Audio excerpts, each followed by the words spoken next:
குளித்தலை அருகே பேனர் கிழிக்கப்பட்ட விவகாரத்தில் ஒரு பிரிவினரை மற்றொரு பிரிவினர் தாக்கிய சம்பவம் பரபரப்பை ஏற்படுத்தியுள்ளது. கரூர் மாவட்டம் குளித்தலை அருகே பொய்யாமணி கிராமம் உள்ளது. இங்கு வசிக்கும் அம்பேத்கர் நகர் மக்கள் புதிதாக மாரியம்மன் கோயில் கட்டி குடமுழக்கு விழா நடத்தியுள்ளனர். விழாவிற்கு வரும் பக்தர்களை வரவேற்க பேனர் வைத்த நிலையில் காழ்ப்புணர்ச்சி காரணமாக மற்றொரு பிரிவைச் சேர்ந்தவர்கள் பேனரை கிழித்துள்ளனர்.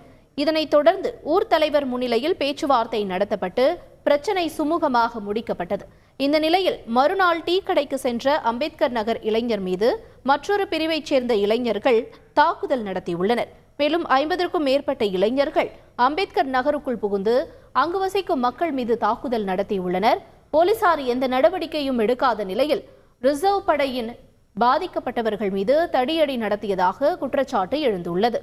இந்த விவகாரத்தில் அரசு உரிய நடவடிக்கை எடுக்க வேண்டும் என்ற கோரிக்கையும் எழுந்துள்ளது. இது நாங்கள் 15 வருஷம் கழிச்சு ஒரு கோயிலை கட்டி எங்கள் முயற்சியால் நாங்கள் கும்பாபிஷேக விழா பண்ணோம். நல்ல சிறப்பாக தான் போயிட்டு இருந்துச்சு. அதை நம்ம அது என்ன நினைக்கிறாங்கன்னு தெரியல பெரிய ஜாதிக்காரங்க. அவங்க நாங்கள் இது பண்ணுறது அவங்களுக்கு பொறுக்கல. அதனால் அப்பையிலேருந்தே நாங்கள் எந்த ஒரு இது இல்லாமல் கோயிலுக்குன்னு ஒரு தெரியப்படுத்தணும்னு கும்பாபிஷேகம் நாங்கள் ஃப்ளெக்ஸ் வச்சோம். அந்த ஃப்ளெக்ஸை அவங்க கிழிச்சிட்டாங்க. அவங்க டீ கடைக்கு போயிட்டு வந்துட்டு ஒரு பையில பிடிச்சி அடிச்சுட்டாங்க.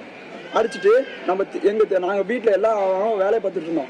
அவங்க எல்லாம் பயிலுங்களோட ஒரு 50-60 பேர் பயிலுங்களோட மொத்தமாக எங்கள் தெருக்குள்ள வந்துட்டாங்க. தெருக்குள்ள வந்துட்டு சத்தம் போட்டாங்க. நாங்கள் என்னன்னு கேட்க போனவங்களும் எங்கள் மேலே அடிச்சுட்டாங்க சார். ஆயுதம் எல்லாமே அவங்களுக்கு ஆயுதம் வச்சிருந்தாங்க. நாங்கள் எந்த ஆயுதமுமே எடுத்து போல. செய்திகளை உடனுக்குடன் தெரிந்து கொள்ள உடனே சப்ஸ்கிரைப் பண்ணுங்க.